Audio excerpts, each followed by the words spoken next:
as for the NHL's 4-point code of conduct press conference from last night, the much anticipated press conference we finally heard from Gary Bettman. He was co-chaired by Bill Daly, who sat at the dais with him. Did anything jump out at you that needs to be talked about on this show from that code of conduct press conference, as it were, yesterday? I mean, I still think to take 2 weeks to speak publicly was wrong. I don't know how else to say that. I think this was, obviously it's a very delicate issue that has some moving parts still in it, but to wait 2 full weeks when Brad Treliving did not have that courtesy, when Ron Francis has been hounded, I'm not saying I believe him or I don't believe him, but he's been hounded. Mm-hmm. I just think that was way too long, Tim. I'm sorry. Yeah, I don't know, but I don't know why we don't allow for due diligence anymore. And I understand why the rest of the people were hounded, and it's just, to me, all of this stuff is a simple way to cover your ass, right? Yes. Like, this is what, like, we're not so far gone that we can't start this conversation with just saying racism is bad and work from there. Like, I hope that society isn't so far gone that we can't just say, okay, racism is bad, let's work from anywhere else. And listen, if you don't want to start there, this is probably the wrong show and the wrong people for you. But once we get past that, right, what's freaking people out here? Like, nobody is attacking your sport or my sport. They're just trying to make it better, right? That's all that's going on here. And the NHL got caught. They didn't have a code of conduct that could get rid of people in spots like this without worrying about litigation. And now that exists.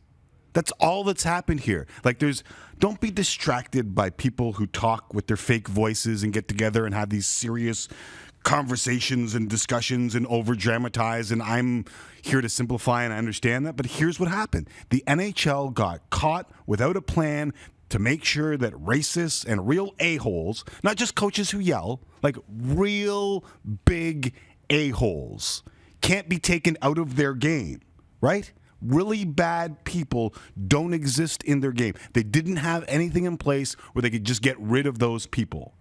And when they found out, they fixed it. They made sure that they could have them fired, and now they try and put that plan in place. Yep. And that's all that happened over the last 2.5 weeks. And I know I didn't have to sit here through all of it. And you didn't know it was going to play out that way. Obviously, like, I know I've said that a little bit. Like, I say it tongue in cheek. Obviously, it was a weird time that played out. No, I didn't. No, I just want to be clear on that, because you took a vacation and you deserved the vacation. Right. Just so happened to fall in the Bill Peters story, and it was weird as hell. But I agree with everything you said, Tim. Yeah. And especially it exists everywhere. Every company should have a system in place. The NHL did not. Now they do, or now they will. And make no mistake, it's a positive change. And a lot of times you got to go through a bunch of crap to come out the other side. And Akeem Alou had the guts to step forward, knowing what he would take when he did come forward. And now you have a plan in place to deal with real bad people, which is what every company should have. Yeah. Right? I think one of the big moments last night was Akeem Alou going on to social media and saying he was encouraged to hear what he heard. Honestly, that to me, that's almost bigger than whatever Gary said. Because if Akeem hears what he hears and doesn't like it, Gary's got a problem. If you're going to sit down with Akeem Alou last week in Toronto the way you did, I'm just saying, from a PR standpoint, it was important to have Akeem Alou tweet what he tweeted. But I'm not talking about PR. I'm talking about, like, Akeem Alou wanted someone accountable for their actions. Hell yeah. And he wanted to pave the way so no one would have to go through what he went through. And now he's done that. And the hockey world agreed this is not normal behavior. We don't want this in the game. It's not political. It's not millennial. If the people within the game want this accountability, they now have it, even if it makes people feel uncomfortable along the way. Right. That's what was decided here. That the people within the game wanted some sort of accountability for real big a-holes and bad people. And it happened. And after long legal consultation, right, what you heard yesterday was the end result of those meetings. Gary Bettman is... It's the halfway point, because we got to see it put in place and all that stuff. Well, I mean, how are we... See, I mean, that's the... Okay, I don't want to get into it. But you're right. They wanted to be very careful. Now they have a plan. Now they have something in place. So they feel like they're covered off, so to speak, going forward. I mean, part of me still wonders what else is around the corner here. I have no idea. The league has no idea. But you don't have to worry about like. Well, I'm not worrying about it. I'm just thinking what's around the corner. I know, but worrying is different. Here is the truth in all this. There are those a-holes that I was talking about. They're everywhere.